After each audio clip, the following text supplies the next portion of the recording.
on this beautiful, sunny, pleasant, best possible May morning, I welcome you all to the latest RTSY webinar series. And I represent the Responsible Tourism Society of India. As you know, the RTSY is an industry body that represents and has its footprint in the tourism industry. We work with all stakeholders of the tourism business, but our cause is sustainability, the cause of sustainability.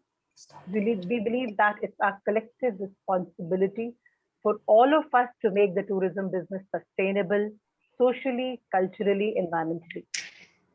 RTSI is a members organization, and if we can choose our project. And the only criteria is it is any project, any cause which is closest to your heart and the issues that require immediate attention. Sustainability being the underlying parameter of all our work. Our latest webinar series hopes to introduce you to all the practitioners of responsible tourism in their own words. We all have our RT stories, responsible stories. Let's listen to these. I invite Mr. Rakesh Mathur, the Honorary President of RTSY, to introduce our today's guest. Mr. Mathur.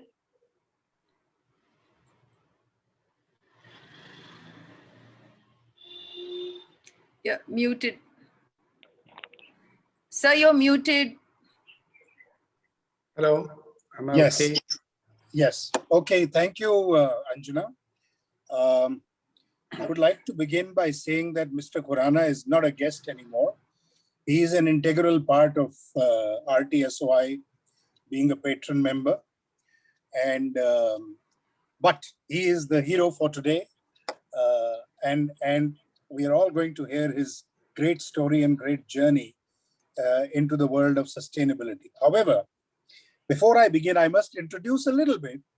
And I go back to the year, perhaps, I think 1995, when I was heading the IHG group, which was at that time known as BAS. And Mr. Khurana was about to launch his project, or had already started work in a big way. And we both met and discussed, and we shared a lot of thoughts. And then for some odd reason, there came a gap. And I met him after many, many years at an event in Delhi. And we were, of course, time is no barrier to relationships. We were able to catch up and take it again. And I was amazed to see the kind of work he had done at Karma Lakelands. Ashwani, for me, is a friend. He is a partner with us in sustainability.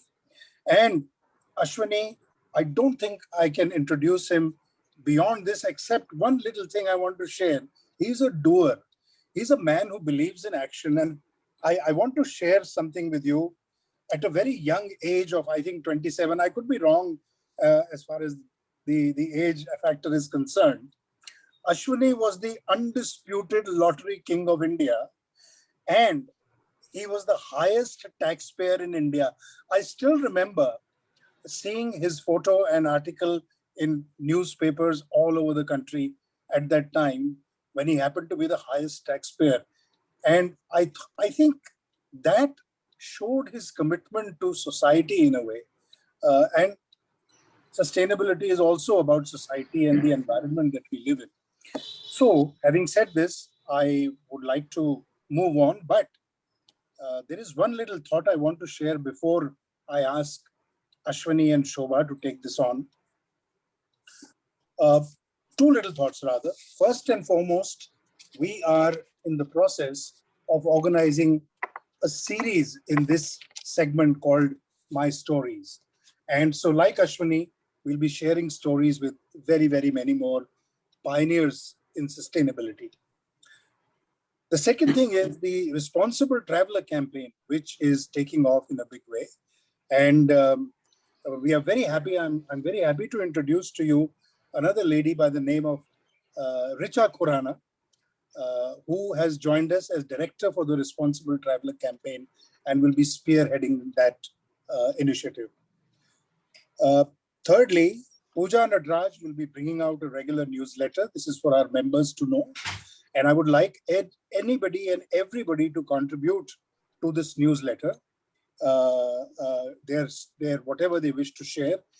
because a lot of this is about exchanging best practices. And finally, amongst many other things, we are also soon launching the certification program, self-certification program, which will be launched, I think, maybe in the next month or so, which will be divided into 3 categories: platinum, silver, and gold. These are the 4 important things that are going to happen soon, apart from several other things which we've shared earlier. Having said this, I said I want to leave you with a thought. We Delhiites are absolutely enjoying the weather right now. You will not believe it, but for the last couple of days, I haven't switched on the air conditioner. Today it's a little humid though. Today I have. We've had rains, we've had excellent winds morning and evening, and we are enjoying it. But the big question is it really natural what is happening? Or is it an aberration? Is it some kind of intervention in nature that we've done? Is it global warming? I'm enjoying it, but I'm actually scared. So this is a thought that I've had and I wanted to share with you before handing over to Shobha and Ashwani. Shobha, can you please take over now? Thank you very much to everyone for joining us. Thank you. Shobha, please take it on. Thank you, sir. Thank you, Rakesh ji. Hello, everyone. Good afternoon. It gives me great pleasure to kickstart this campaign. We've been talking about it for a very long time. An opportune moment. Also, Mr. Rakesh sir rightly highlighted that we all have to start thinking. If the pandemic has to set us thinking, the good weather has to set us thinking, that people are dying because of lack of oxygen, simple air, struggling for air, people it has to set us thinking. And I can't think of a better time when we can kick off a series, this series on responsible tourism and hospitality. The whole idea behind the RTSOI and the series that we've started is to highlight best practices, successful initiatives, successful businesses that people have been running for a very long time, with a very, very core and insightful, with a very insightful core of responsible travel, and having learned as they go along. And one such story is that of Ashwani Khurana. And one of the things that, this is a travel and hospitality forum, but but Ashwani is more than just a hospitality and travel business person. He also runs this golf resort called Karma Lakeland. And the idea is that any business that you do, and also in your personal life, we definitely can bring in we can actually start living a very, very conscious life. With that, welcome to this session, Ashwani ji. Thank Hi, you. Ashwani. Hi, Thank you. Ashwani. Thank you. Yeah, can you please, Sanjay ji, can you please, highlight Ashwani ji, because he's somewhere in the middle of the screen. So. And I just want to mention to Ashwani ji that apart from a participant from Sweden, yeah. I also have some friends from Sri Lanka who've joined in. Just for your information, I can see Mr. Bandaranaike is there with us. Thank you, Banda, for being around. Thanks. Fantastic. Thank you, Rakesh ji. So quickly to tell you, Ashwani's profile and his accomplishments kind of run into several pages, and I'm sure one day we'll have a coffee table book about the best practices that he has done and the way he has really brought up Karma Lakelands. But quickly to give you an overview, presently Ashwani Khurana is the president of Karma Lakeland, an eco-responsible golf resort on the outskirts of Delhi. Ashwani Khurana, and I'm not going to mention his name. I think due to all the yoga and spiritual practices, he looks ageless, is more of an activist and an environmentalist than an accomplished businessman. And as you go along in the, as we chat with him, you'll know that it is something from within, and it started off way before any of us even started thinking in that direction. His commitment to make lives much easier, more than profit, and with a deeper sense and a deeper sense of purpose is commendable. He has demonstrated outstanding leadership in combining innovation, inspiration, and sustainability. From being the highest income taxpayer in India, I thought this was a little, this was a little secret I let out and have you all clap, but Rakesh ji has put it out already. But that is commendable, to be the highest income taxpayer at a young age of 28, to becoming a passionate practitioner of responsible living. He has implemented at Lakeland, personally implemented, and also in his residences, he has implemented ecological and sustainable activities, which basically means he actually lives it, like water harvesting, organic agro-waste recycling, biocomposting, beekeeping, and also involving the neighborhood community. The same has been replicated. This has been replicated both in his, in where he lives, in the farmhouse that he lives in, and also he is currently developed as an eco-responsible golf tourism resort, which is Karma Lakelands. Thank you so much, Ashwani. Thank you for agreeing to be a part of this. Sorry for the little tech glitches in the morning. Ashwani, can you hear me? I can't. Yes, Yeah. Shobha. Okay. Namaskar everybody. Namaskar friends. Yes, I can hear you. Okay, so we will begin, Ashwani, from, Rajanji is here, and he's a dear friend. In fact, Rajan, if you want to say a couple of words, go ahead and say he's a friend, and Rakesh, nobody better than a friend to introduce Ashwani. If would you like to say a couple of words? Good morning to all. I think it's a beautiful platform, and all very nice old friends, Rakesh, Madhurji, and we were together in ITC. And Ashwani, I think when we met first, I was a big fan of his, and the way he handles everything, right from the cleanliness to the responsibility to the, loving nature and loving yoga, doing everything, So in 80% of my talks, which I give either in a travel industry or when I visit various travel and tourism university, I give the example of Karma Lakelands, People talk about sustainable and responsible tourism, but I think Ashwani Khurana has done and proved that what is responsible and what is, sustainable tourism. He is a role model. I think people should come and visit his resort and see right from the waste of McDonald's, which is on the Delhi-Jaipur highway, how he is managing each and everything. But I will not take much of time. I will give it to Mr. Ashwani Khurana. Thank you. Thank you, Rajan. Great. Thank you, Rajan. Thank you, Rajan. Ashwani, so let's just, the way this is going to go, the way the format is that this is a question and answer with Ashwani, so that we cover a lot of ground. And once that is done, we'll have about 15 minutes. It's almost 11:30, and I think we're going to go a little overboard with time. So kindly keep aside another 15 minutes. So we'll start off with this question and answer with Ashwani ji. And once it's over, we have you for question and answers. Please put your question and answers in the chat box, and we'll pick it up and have those answered. So Ashwani, just let's rewind back to your early years.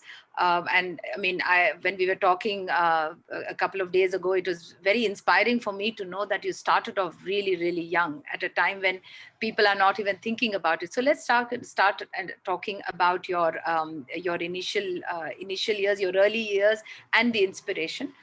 Just give me a second. I wanted to share screen. Sanjay ji, if you can make me a co-host, I'd like to show some images from the projects and from his...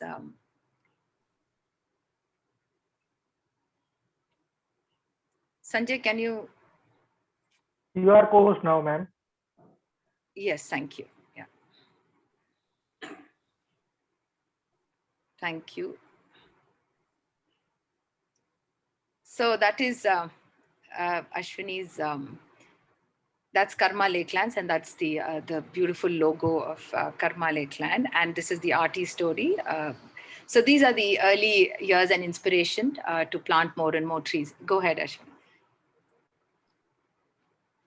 Yes, Shobha, first of all, I have to acknowledge what I learned from you recently when I wanted to fix a telephone conversation, meet with you. And you said that time, no way, I cannot meet, it's dear time. So what's dear time? Drop everything and start reading. So my family has already learnt it from you, and evening 7 o'clock, nobody takes telephone calls for half an hour to 45 minutes. Everybody drops everything and gets down to reading together. Thank you, Shobha, for this inspiration. Now I come to my own beginnings. I studied in the Frank Anthony School, New Delhi. I was a child of migrants from Pakistan during the India-Pakistan partition, and lived in a resettlement colony for refugees in Lajpat Nagar. The uniqueness was that my father somehow mustered the finances to put me into a fantastic school, the Frank Anthony Public School. And nobody in the school was, lower than me in terms of the community, the non-English conversation environment that I came from. And that's why I was the underdog. And then an episode that I'd share with friends is when I was probably class 6. There's this one teacher who really enjoyed caning. And those were the days when the teaching system in some schools was driven by spare the child and spare the rod and spoil the child. So this teacher would call me up and say, "Hey, raffle man, dad's business was lotteries. Come up. Tomorrow, you're going to bring me a lottery ticket from your father's shop, which will win me a prize. If you don't get me the lottery ticket, I cane you. If you get me the lottery ticket, get me the winning numbers detail, and I don't win a prize, I cane you again." Imagine I was caned a couple of times just for the reason the teacher cited. And the peer group picked it up from the teacher. And this was the beginning of an abused childhood, because wherever I went, I was the raffle man, I was bullied. And the uniqueness that happened in me at that time, and I can never forget it, is whoever uncles, aunties came home and dad said, "Oh, Ashwani, what are you planning to be in future?" I said, "Dad, I'll sell lotteries for a living." And this was something that was bringing me abuse, insult, browbeating, and it was at the same time firming me up to be in this business. So I thought that's a life lesson that I picked up. No matter what happens, the path, the value system should not change, should be non-negotiable. We may take different routes, but at least the caning and browbeating did not change me at all. Well, I didn't know that eventually there would be a time in my life I'll be selling 50 million lottery tickets a day in the country. But then I did start with selling 1 rupee lottery tickets in an old Delhi Sadar Bazaar shop. As a 14-year-old, my father would take me to the shop. I'd sell 1 rupee tickets. So that's the beginning, Shobha. Fantastic, Ashwani. It's a great, it's a great inspiration, because whatever adversity you faced, you turned it into a challenge and a strength. So that is what is very important, and is an important lesson. It's a great value for all of us, which is a lesson also for people who are striving in the area of sustainability just now. So going back to all the inspirations that you talked about, and how very early, I think somewhere when you were 22, you decided that you wanted to plant more and more trees. So how did that come about, and where did that start?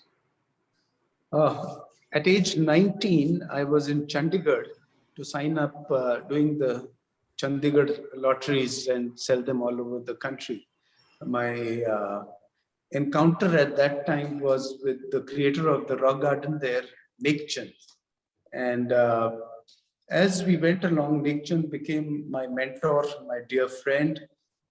And a couple of years after we met, my dream came true when I had just bought a piece of land, a brick kiln. And a brick kiln land would be as infertile as it gets because the topsoil has been roasted and turned into bricks.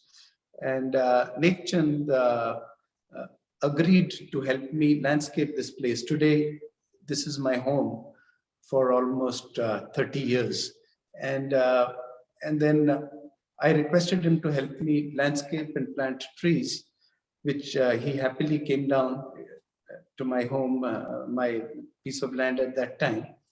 And when these trees were planted, a monsoon later, when I saw the sprouting and them starting to grow, I was completely overwhelmed, like you see your child grow. And I was so overwhelmed that by the time I was, I think, 27, year 87, I made a self-vow to plant 100,000 trees in the next 10 years. And I coined a guiding phrase, and that was greening like charity begins at home, but should not end there. So I started to break the sides of my home driveway to plant trees. Then the piece of brown earth, a public park opposite my house, I adopted that, planting trees began.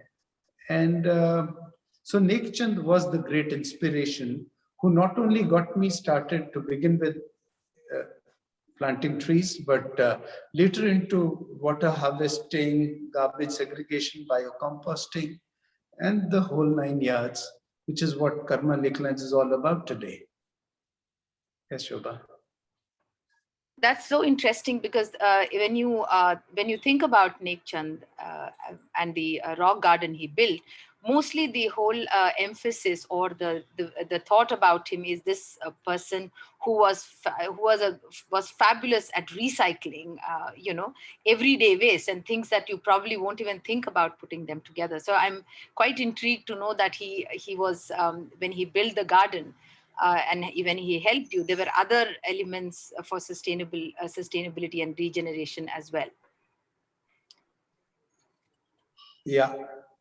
Lakeland started me growing trees, and then he'd often come to my piece of new landscape and say, "Hey, when it's going to rain, where is the rainwater going to go?" Absolutely, you're talking about the water bit. Yeah, that is it. Yes, yeah.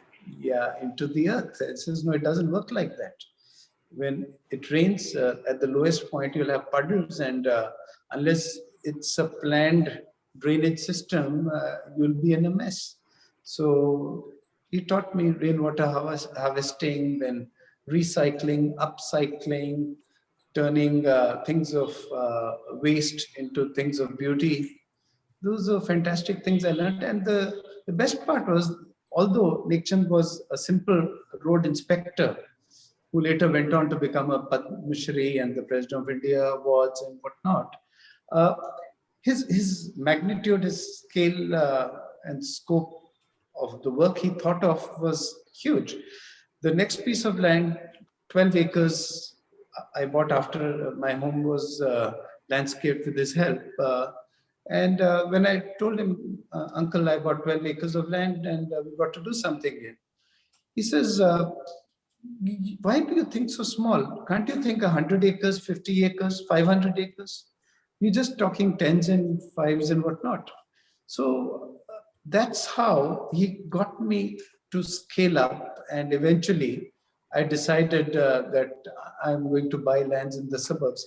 The one unique thing about me at that time was I was young, I was making big money, and the investments that I was going to make could have happened in downtown towers and large buildings and, enough to show off, versus buying lands in the boondocks back of beyond, just to grow trees. And Lakeland steered me towards that. And mind you, the downtown properties in these many years between 85 and now would have grown about 100 to 200 times in values. whereas suburban rural investments, which are now farmhouses or the Karma Lakelands resort that I have, the values have grown 10 times more than the best downtown addresses.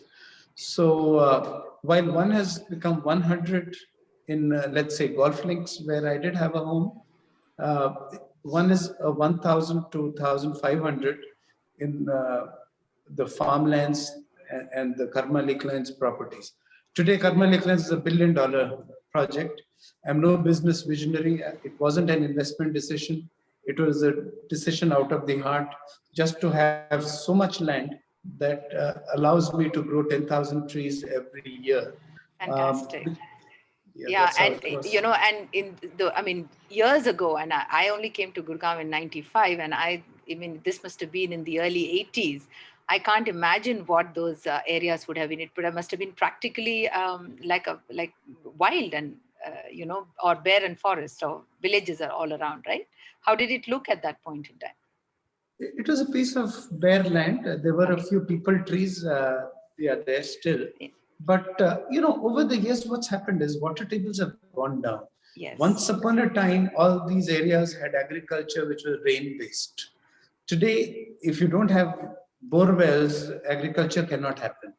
And the farmers who owned these pieces of land, I've done hundreds of transactions to put together 300 acres. And the farmers didn't have the money to get bore wells done. So these were pretty much fallow lands. Fallow land. And today, yes, it's a green paradise and there are lakes and lands together.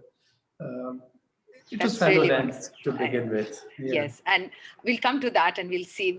I do have a picture where it shows what happened to the fallow land. Coming to the to your interest in social causes at that point in time, and what I was very intrigued by is your idea about social advertising, and how, I mean, way back again in the '80s, you actually started off by saying no to advertisements or opportunities where activities like smoking was concerned, for instance. So I'd like to, I mean, because we are following your journey, it would be very interesting to know how this whole idea about social about social advertising or looking at marketing from a social perspective came about. Yeah, this is a very interesting episode in my business life when I was selling lotteries. Interacting with an English lottery company, I was suggested by somebody on the table in the boardroom that you're selling 20 million lottery tickets in a week. And this is a great extra revenue generation opportunity if you carry commercial advertisements on the back of your lottery tickets. I like the idea. I hired an MBA marketing to head the department of selling ad space on the back of the lottery tickets. Social advertising was at that time not in my mind. As I went along, I met a lot of ad agencies, and the top advertising agency at that time was Linta's Advertising. I remember meeting Alec Padamsi, the CEO, a few times. They wanted to be the sole concessionaires of this ad product, ad medium. And the unfortunate thing that happened was the first product as sole concessionaires for a trial that they brought to the table for advertising was a cigarette company, a cigarette product. And there was going to be good revenues for that. But this, we're talking about mid-1990. 6 months prior, I had just steamrolled with my management team, my senior partners, and declared all our premises as non-smoking. And here was an opportunity to, so to say, promote smoking and make some more money. I did some reflection on the pros and cons, and eventually I turned down the idea. The reason was, on the one side, I'm anti-smoking. On the other side, I'm carrying social ads. So social ads, I'm sorry, came later. Cigarette ads. And after a certain number of days, we gave opportunity to other advertisers to approach us. Nothing great came up. So we decided we were going to scrape the commercial advertising on the back of lottery tickets department completely. And I announced that I'll use this space for social advertising. And the first product, the first ad that came was anti-smoking. And so we carried the anti-smoking messages on the back of the lottery tickets. A few months later, the Babri Masjid was broken. So we carried national integration messages. Am I a Hindu, Muslim, Sikh, Christian first or an Indian first? Those messages. And as we went along, grow more trees and other stuff started to happen. 3 years of these kind of messages going on the back of lottery tickets. Later, we hired a research agency to just do the customer profiling and let us know how we can tick better. And the findings of the research agency was that there are two kinds of lottery products selling in the country. One, where state governments manage departmentally a lottery business completely from the beginning to almost till the last step of retailing. And these would largely be called as government lotteries. There were other lotteries like Sikkim State Lotteries, which I sold, where the state government would draw the prize winning numbers and do the initial few steps. But larger part of business would be done by private companies like my company. And these were called and perceived as private lotteries. Government lotteries were very high on credibility. Private lotteries low on credibility but high on enterprise. My company products, Sikkim Lotteries, was carrying social ads. And because of these ads being perceived to be done only by government agencies, like, you used to see it on DTC buses, social ads and other stuff, ration cards carried social ads. My lotteries carried social ads. So the perception of the market of my product being a government lottery product became so high, higher than the real government lotteries. In terms of enterprise, we were pretty good, to be modest. And because we were the only lottery company which was perceived, while being private, as a government, more government than the government, great on enterprise, in 3 years' time, we'd moved from selling 20 million lottery tickets a week to selling 50 million lottery tickets a day. I made hundreds of crores of rupees attacking cigarettes and other stuff. So that's social advertising that got me such massive karma-based rewards. Thank you. Fantastic. This is a very crucial point for me and for people who are listening in, Ashwani, because in the travel and tourism business, how to balance the impact, and I mean, responsible tourism itself is a step in that direction. How do you balance business with good ethics and great environment initiatives, right? So let's quickly, people I think want to really listen to your the Karma Lakeland story. So quickly getting into the story of Karma Lakeland, how did the switch happen? I mean, when did you decide to from moving a tree planting exercise to creating this beautiful haven that you have created now with all the best practices in place? Interesting. So the lands were bought in smaller lots. We had almost 300 acres of lands. And this goes back into late 90s. We got to know that an industrial township is happening, abutting our land holding. And our lands would perhaps be taken over by the government because they're running short of the targeted land acquisition they have to do. So Karma Lakelands, what now it is, was at that time just raw lands with lots of trees. And the only way that we could fend off the government acquisition intent, and that too, in terms of compensation, we would have got not even recovered our investments and 1/3 the market value of lands. Is that because you were close to the highway? Is that? We were close to the highway, and the industrial modern township that it's now called IMT, we had a common boundary, and they wanted more land than they had been able to acquire so far. And in one strike, they could get 300 more acres. Otherwise, if they go into retail acquisitions from small-time farmers on the other directions, it's Absolutely. a huge, complicated exercise. We were simple to be bulldozed. Absolutely. And they intended to do that. And when we got to know, the only way to steer off the government intent, get them off our back, was to get some low-rise development approval. And that's when we got to know from experts a golf resort with less than 5% of the land getting built kind of a thing would work wonderful. And the government can get convinced to steer away from their intent to acquire. So we got a golf resort ecotourism kind of an approval for the entire acreage we had. And after the approval, I went back to sleep, growing trees and doing nothing other than that. Till I get to know these approvals are time limited. And if you don't carry out, the approval is gone and the land acquisition threat is back on your head. So I started to do what I had got approved. And here we are today, 300 acres of green paradise, a beautiful golf resort that you can see. It's a permanent home to some people, short term to others. And so there are residences. There are residences at the Karma Lakeland. So yes. what does Karma Lakeland encompass? What all do we have there?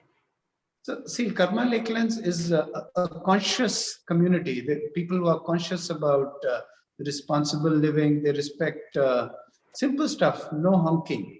Entire campus. If you honk, you'll be turned out or rudely intercepted. And so there are people who want to live 30 minutes away from downtown Gargaon. In fact, one of our residents, Gautam Nair, beautifully says that while Karma Lakelands is 25 minutes away from the noise, commotion and pollution of Gargaon, it's 1,000,000 miles away from all the buzz and pollution. The pollution of Gargaon. So while we are so close, we are so far.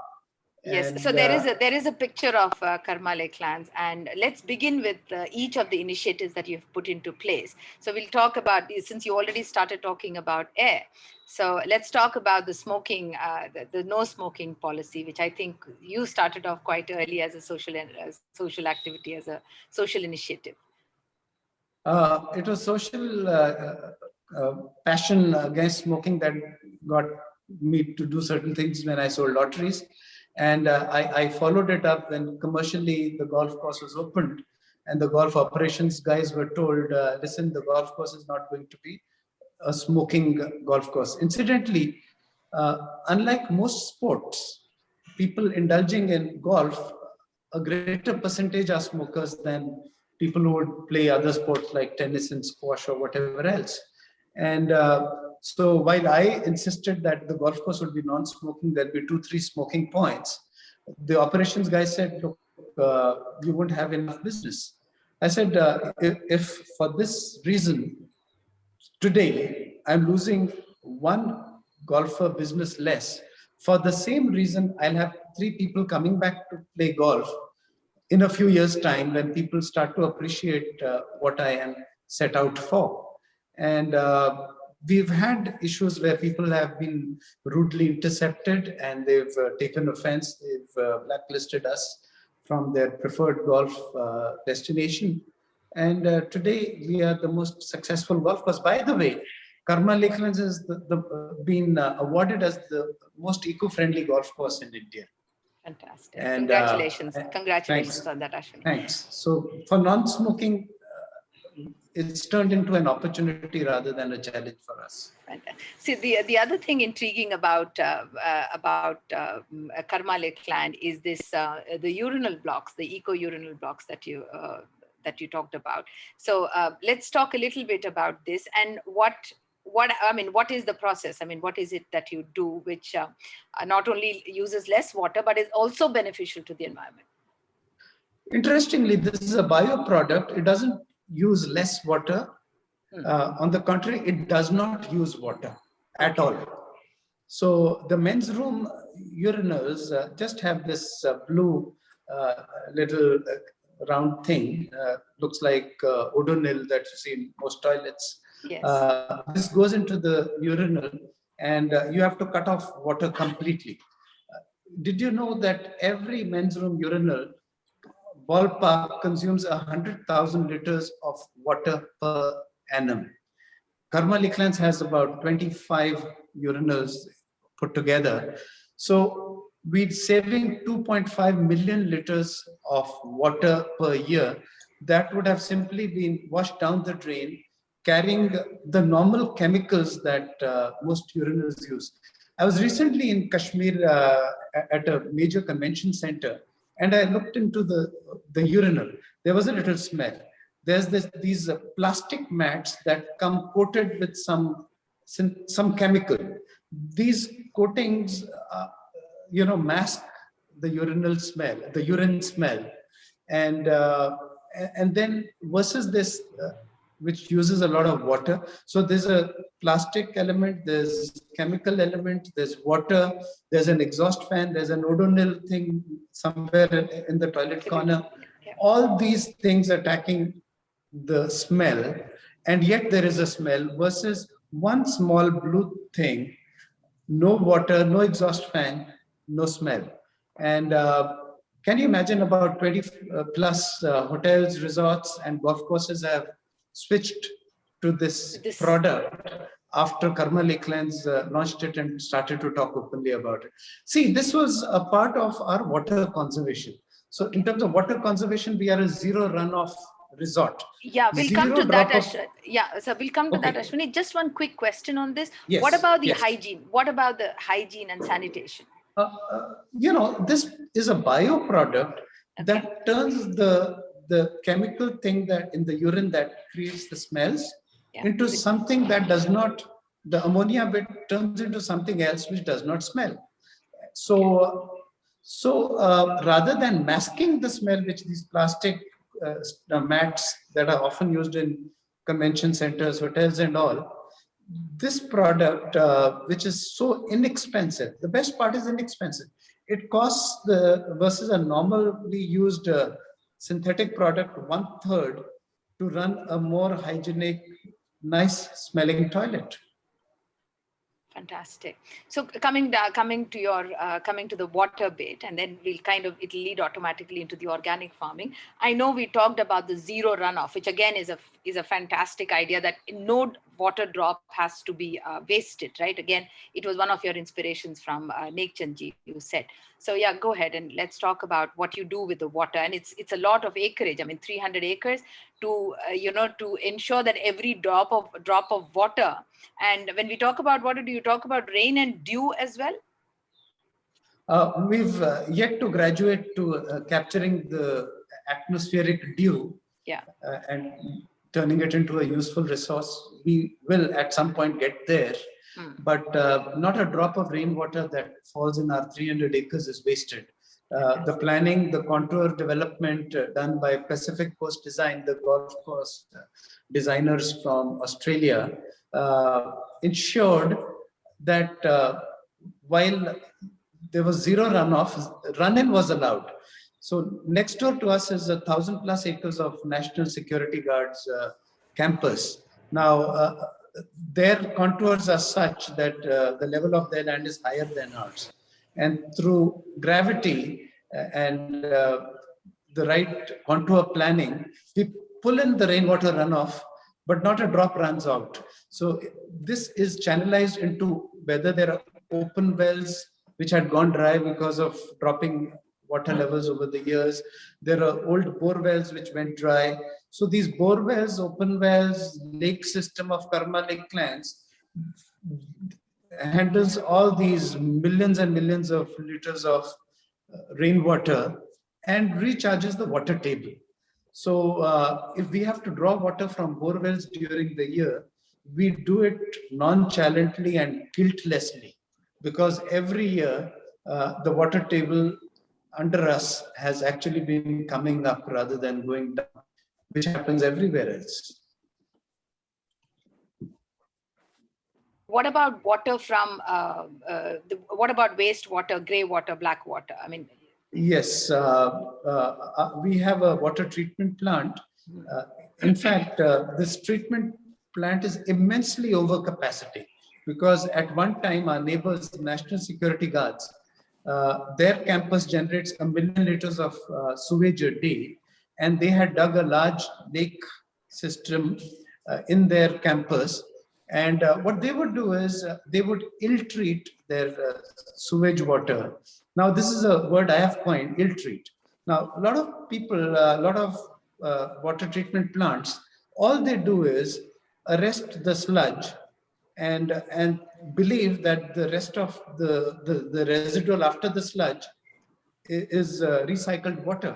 But it is actually more toxic than the water that contains the sludge.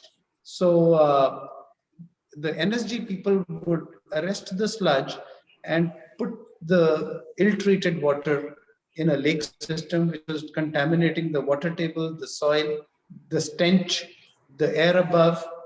And we worked out with them to pipe their water into our sewage treatment plant so that we could create enough recycled water to irrigate our 300 acres. It's a separate story that we went into conflict because some new officers stopped supplying the precious resource, which I called liquid gold for a long time. Yes. But that's a separate story. The entire Karma Lakelands recycled water goes into our irrigation. Fantastic. And so coming on to organic farming, because of course, when with all this water, it's, you know, it is quite organic and natural that it will be producing fabulous and a very healthy vegetable, because like you said, your top soil, you are constantly improving the quality of your top soil. Interestingly, soil building is a very important need of the hour for the entire nation. You know, the top 18 inches of soil is what sustains entire life on the planet. And this is immensely depleted in India because of overuse of chemicals and not putting back humus to build the soil. So this is what we at Karma Lakelands recognized a long time ago. And we came up with a very novel experiment, which is now a huge success. You know, the campus generates a truckload of biomass, leaf fall, grass clippings, etc. every day. Now, the sewage that the campus generates, we take a fraction of it and spray it on top of biomass piles. Now, what happens is we call this whole process from night soil to soil energizer. Sewage contains certain bacteria which expedites the decomposition of this biomass into soil energizer, into biocompost. Sorry, just a second, Ashwani. Can you mute everybody, Sanjay? Thank you. Yeah. Yes. So here at Karma Lakelands, per day, a truckload of biomass, a couple of thousand liters of sewage. I think muting needs to be done. Yes, Ashwani, I'm so sorry. Sanjay, can you please mute everybody? And ladies and gentlemen, I request you to kindly mute yourself if you're not speaking. Yeah, go ahead, Ashwani. So Karma Lakelands is creating biocompost, a truckload of biomass every night soil to soil energizer. Yeah. That's something very unique. Not only here, our head office, Basant Kunj and the Green Avenue neighborhood community of our head office, for the entire community, for the neighborhood of Karma Lakelands, tractor trolley loads of biomass comes in and turns into soil energizer. And this is a very unique thing. All resorts, large acreage developments should come and see what we do live. And I think this is something which needs to be done by everybody. Fantastic. So we have, I glanced through a lot of these infographics that you've done. One of them says from a seed to a grove, so which is planting seeds as many as possible. Yes, all restaurants, individual kitchens at Karma Lakelands have been requested to save seeds of fruits that come in. For example, this is mango season. You eat the mango, save the seed, wash it, sun dry it, and hand it over to the nursery, or stick it into a pot or into the earth. It will sprout and nurture it for a little while till we take it into our social forestry scheme of Karma Lakelands, which is working in tandem with People Baba.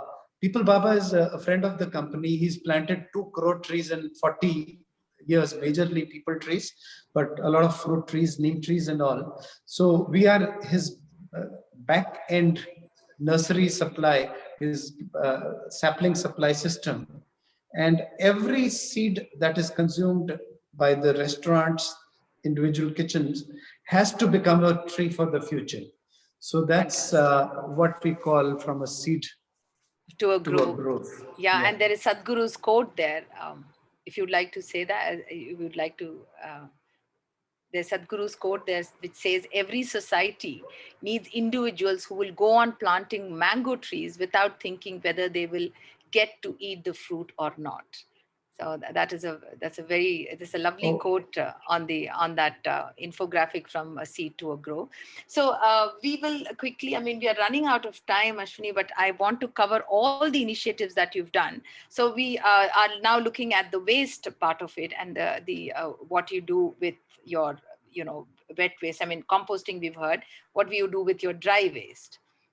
Yes, entire waste of the resort, all residents do it. One is all the residents are anti e-waste, battery cells, electronic waste. Here you can see a photo of me and Dicky, my partner. We're sitting in front of a mountain of DVDs and CDs that have gone outdated, and they block up our spaces inside the cabinets, and we've thrown them all out. Battery cells should not go into your normal city waste because you don't want to poison Mother Earth that sustains us. And if your battery cells go into normal municipal waste and other e-waste goes similarly, you're poisoning your Mother Earth. And we have a scheme going in tandem with a company called Earth Sense, which would give us nothing for old televisions and old electronic items because they strip them, and the toxic part in the e-waste is handled responsibly. If you give your old television to a kabadi, he'll give you 200 rupees. But the Earth Sense gives us nothing because compared to normal kabadis who work for their livelihood, these people do not dispose of the toxic stuff irresponsibly. They handle it responsibly. There's a cost element to it. So I get nothing for my old televisions, but a huge sense of satisfaction that things are being handled right. Today, from the vicinity of Karma Lakelands, I know there's a photographer's shop. He sends us thousands of battery cells, which he would have normally put them in his litter, and they go on for recycling and responsible handling. Fantastic. From all the work, all the good work, all your protection and preservation that you do. Now let's get into the benevolence of Mother Earth. Of course, there is the organic farm, and what all does your what all does your farm produce? The farm produces about 60 liters of milk every day, organic, Indian, local Indian milk. A lot of friends would not be aware of A2 milk versus A1 milk. Then in the pursuit of nation, by the way, we produce 1,000+ liters honey every year and the World Bee Day, and the bees.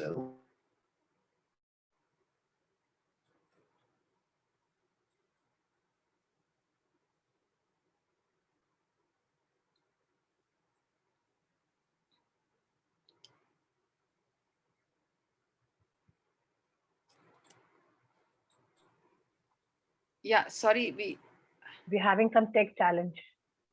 No, This I time mean, is on the it's, screen I together. can hear all of you. I mean, I can't hear Ashwani only.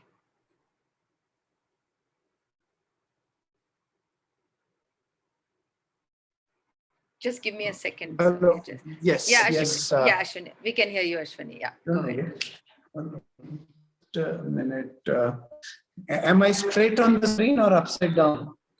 No, I can't see you. Can you pin him? Yeah, we can see. We can. Yeah, you're straight on the screen. Yeah, go ahead. Okay, all right. Okay. We can't see. We Can you lost see you. me? No, we cannot see you. We can only see your. I can see myself on the screen now. Really, are you logged in from two different places, or because there's one is blank, and we've pinned you there. I am not aware what's wrong. I see myself on the screen. I just lied. We can't see you. Okay, we can't see you. Okay, We can't see you. wait a minute. So let me remove the pin. Remove spotlight. Let me remove spotlight. Only the name is. Yeah, true.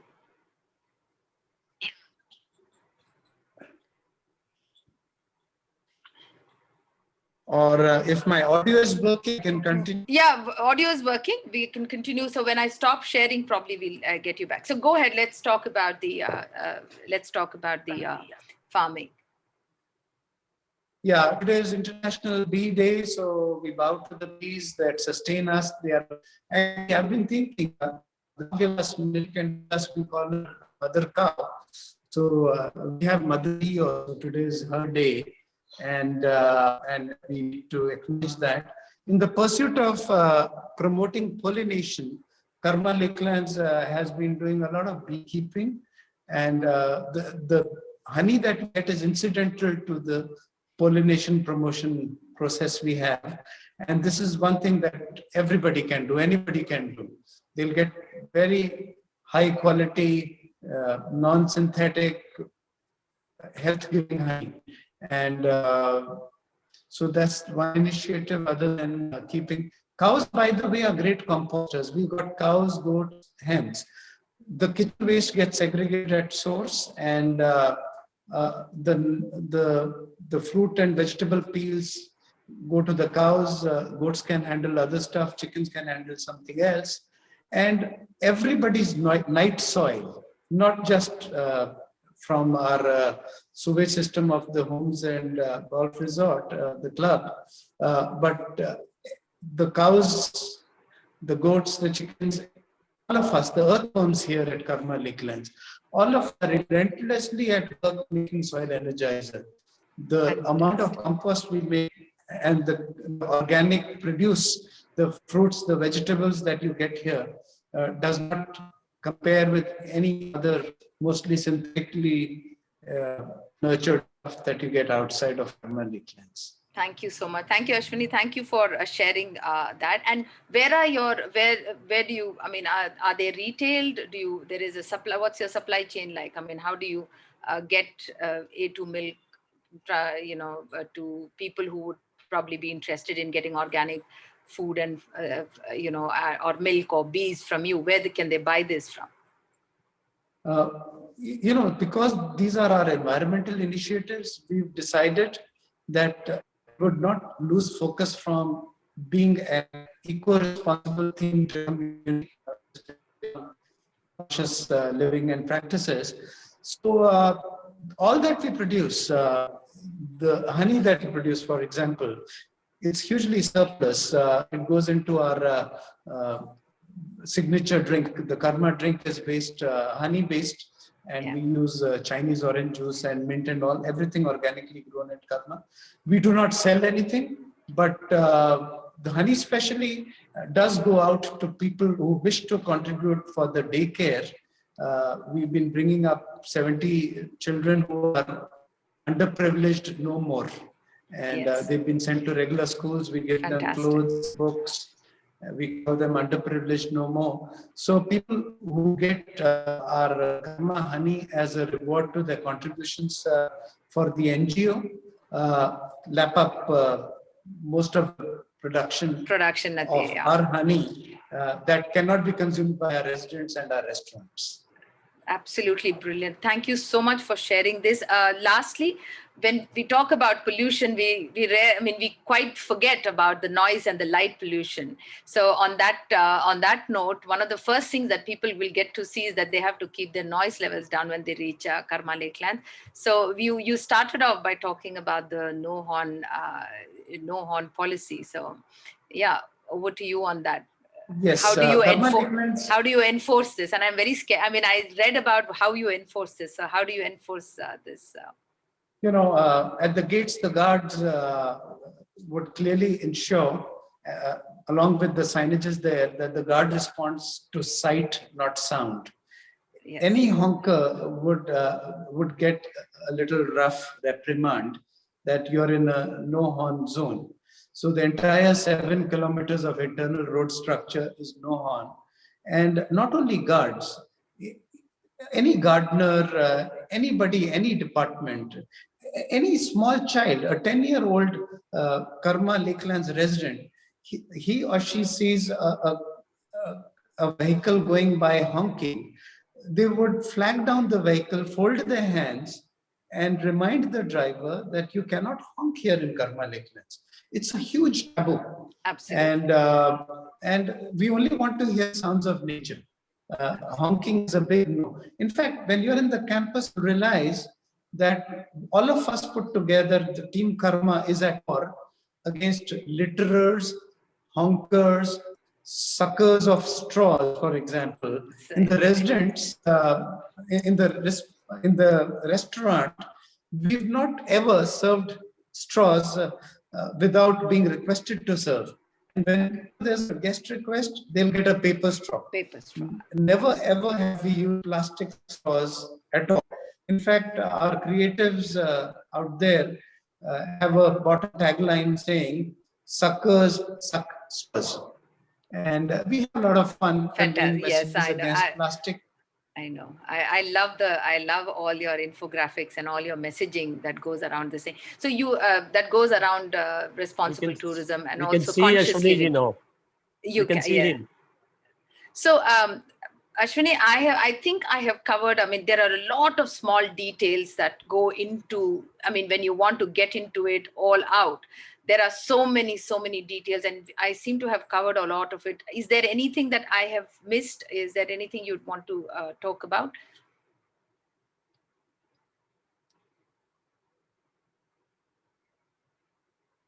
Ashwani? I think there is, we've lost him again. Hello. Yeah, Ashwani, we lost you again. Sorry. Okay, just a moment. Ashwani, you can switch off your video. I think it will give you more it'll give you more internet. Okay, can you hear me now? Yes, we can hear you. So I was just saying that I think we've covered a lot of ground, covered almost every initiative that you put out at Karma Lakeland. Is there anything I missed? Do you want to mention something before we quickly take on questions? Which I think there are a lot of questions there, which I'd like to take on. I think we've pretty much covered our war against plastic. Part of the plastic pollution war is we wouldn't normally give plastic bottled drinking water. House treated water in glass bottles is given with our compliments. And the straws we've shared, water harvesting, no honking, organic practices like our farming is there. We pretty much covered everything, Shobha. Let's take on questions. Shobha, can I have a go? Yeah, Mandy, you have a go, then I have two questions also. Okay. So first, of course, compliments, Ashwani. We've never actually met, but we've met virtually. And I'm delighted that Rakesh got you in, and we can use a lot of your best practices for the greater good of our membership. I happen to be the founding president as well with Rakesh. We were the founders many years ago, and we run several workshops. So your thing is right up our street as far as workshops are concerned. Many compliments. Just and of course, I might have mentioned that one of our very dear friends is actually Gautam Nair, who you mentioned, and we've been to his place, therefore experienced Karma Lakelands a few times. But my specific question was, how many trees have you actually got on your property? One, and B, when you do trees at that level, obviously there is an ecosystem and a biodiversity that you produce. Is there any cataloging also of the bird species that you've noticed? Or is there any, incremental sort of thing? Because that's again something that we want to try and, promote through knowledge sharing, etc. So what's your take on that? Thanks. Yeah. Mandy, there are thousands of photographs of birds, bees, butterflies, bugs, animals like there are foxes, packers, porcupine. Ashwani, let me pin you, please, just a second. Otherwise, we are seeing. Yes. Okay, thank you. Yeah. Yeah. So birds, bees, butterflies, bugs, and then sparrows.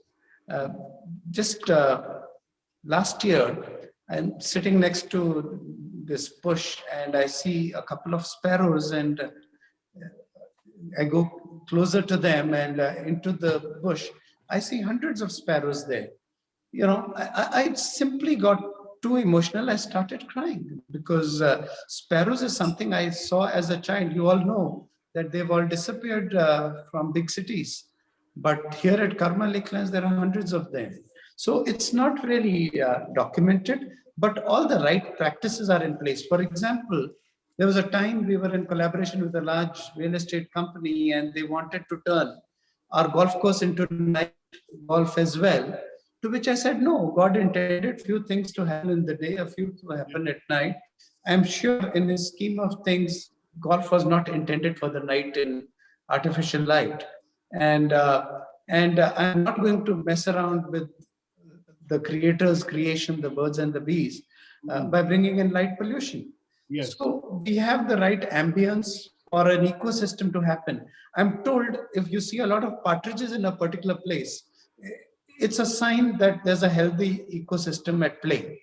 You'll see hundreds and hundreds of partridges here. So we are pretty much a very vibrant ecosystem yet to get documented. Thank you. Okay, Ashwani, can you hear me? Rakesh sir, we can hear you. We can't see you. We can only see you from nose downwards. Can you move back? Thank you, sir. Okay. Ashwani, I do remember there are several good initiatives which perhaps you didn't have time to cover. And I do recollect you mentioning that you have not used any chemical pesticides or fertilizer. But two things that stood out, which were unique. I remember seeing your parking shed, which was completely made of solar panels. I thought that was something I'd never seen anywhere before. And the second thing, the unique that stood out was your dividing in your kitchen wet garbage into two categories. Can you share that with our team, please? Yes, thanks Rakesh for reminding. We often tell people that we treat your vehicles with as much respect as we treat you, our visitors, because while your vehicles sit in the parking, the roof are solar panels. So you'll be happy that green energy is being produced while your vehicle sits in the shade. And many crores of rupees have got into this investment into green energy. And regarding kitchen waste, yes, we have what we call pranic kitchen waste and non-pranic kitchen waste. We've always heard of pranic foods and non-pranic foods. So, vegetable skins, fruit skins, the food, cooked food leftover goes into non-pranic side. Non-vegetarian eggshells goes into non-pranic side. the pranic foods are what are turned into compost in less than 24 hours. They go to our master composters, which are the cows. A cow will turn your kitchen waste into compost in less than 24 hours. And then the non-pranic stuff, chickens love to eat leftover chicken, for example, and the other food leftovers. And all these animals.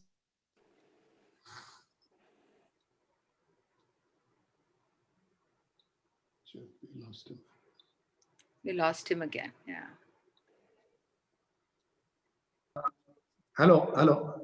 Am I back? Yes, you're back. We can't see you, but go ahead, Okay. Ashwani. But Yeah. All right. So our kitchen waste is the wet waste is also got categories of pranic and non-pranic, and depending upon which category it belongs to, it's turned into compost in no time. Ashwani, we have you. All our farm and. Ashwani, we have Yes. you. Your image is turned over. If you can just bring yourself back into frame. Okay. Okay. I'm just a Your minute. screen is vertical. My tech. Okay. Just a minute, please. Am I good now? We can't see you yet. 1 second. Hello. We can't see you. Can't see you, but it better be audio. Yeah, you just work on the audio, Ashwani, because the internet is very poor. Internet is very poor at our house also. Okay. Should I continue or should I put off the video? No, continue. We can't see your video anyways. All right. Okay. So we were talking about pranic and non-pranic waste. So everything comes, the cows, goats, hens, earthworms, golfers, visitors, all. Can't hear Ashwani.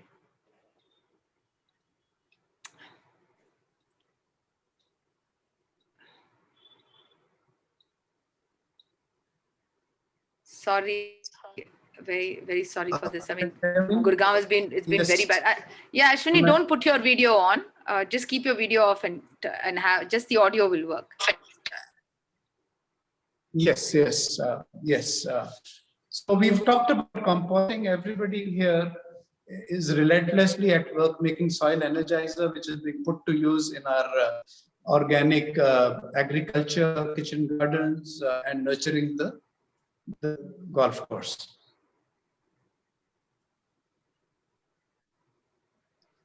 Yeah. Any other questions? Yeah, Rakeshji, does that answer your question?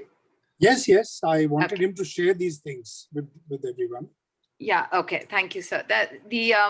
So we have we have one question. What are the housekeeping products that you use? Which actually will be a good question because a lot of hoteliers, some of the bio products that are there. So what are the housekeeping and sanitizing products? We are using eco-friendly products, the ones that would not poison our Mother Earth, because a lot of our stuff finds its way into the water, kitchen gardens and all. Yeah. So be careful of the products we use. In fact, we've been using this bio enzyme.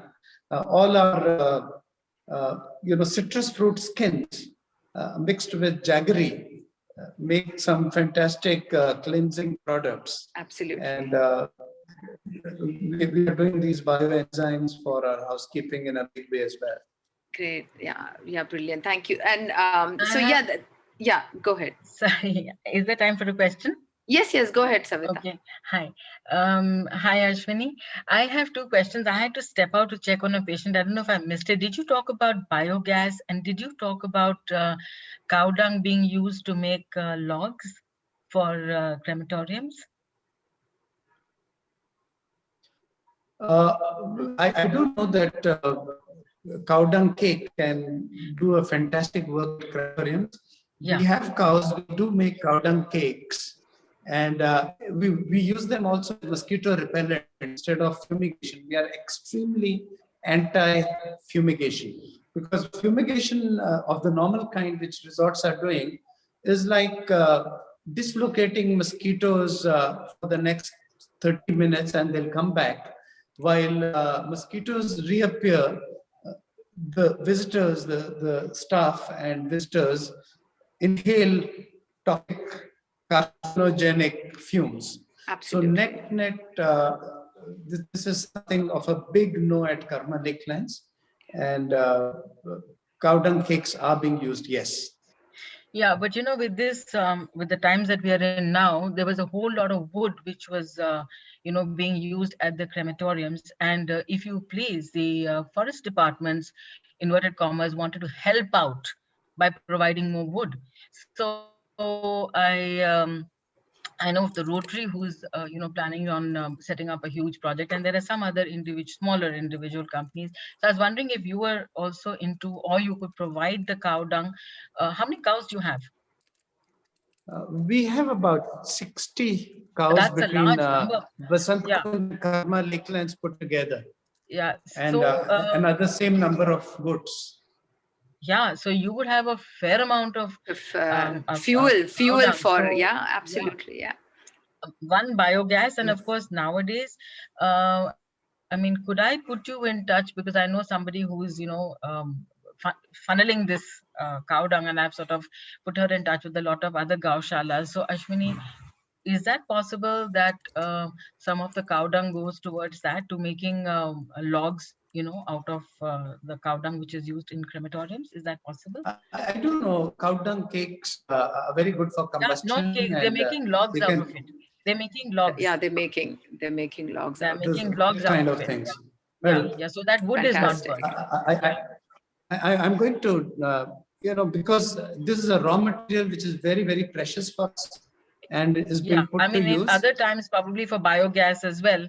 But now maybe I'll talk to you later and put you in touch with these people.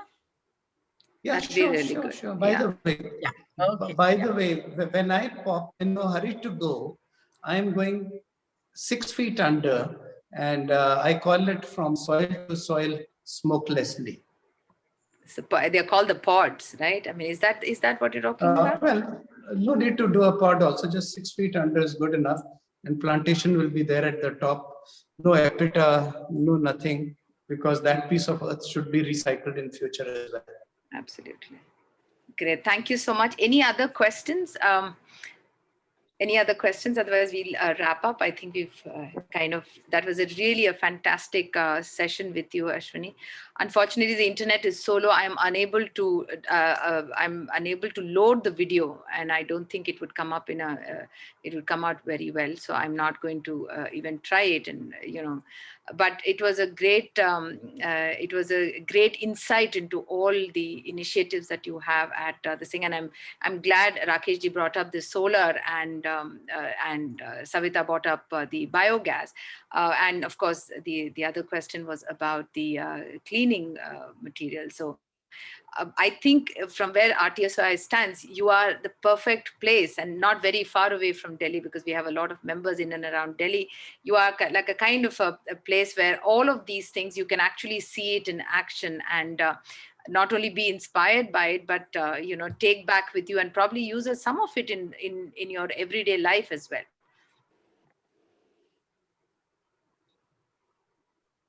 Thank you, Shobha. Thank you, Rakesh, Rajan, Anjana ji, RTSY.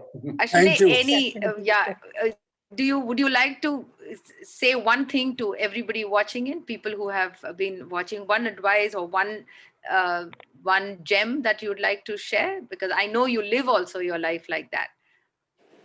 Only one thing that I want to share is unrelated to karma or other business passion, is every time you people go out for a drive, the outside air should be allowed to come in, and do not keep that dashboard thing on a recirculate mode, because the oxygen that gets deprived in your car straight away is pollution for your brain cells. your cognitive abilities go down. And if, so I wish people had the air quality monitors that I have, and they would see how much oxygen we get inside our cars. So it's okay to allow outside smells and a little bit of feeling of smoke having come in, because you do not want great air quality for your breathing inside a car and oxygen. If this one takeaway people can go with today, your and my time would have been used very fruitfully. Thank you. That was fantastic. Thank you. It's a very, very small suggestion, something we all overlook. And thank you very much, Ashwani. Thank you everyone for joining in. Greening like charity should begin at home, but should not end at home. On that note, Ashwani, I thank you very much. Thank you everyone for participating, for coming in this generous numbers and giving your time. Over to Anjana to end the session.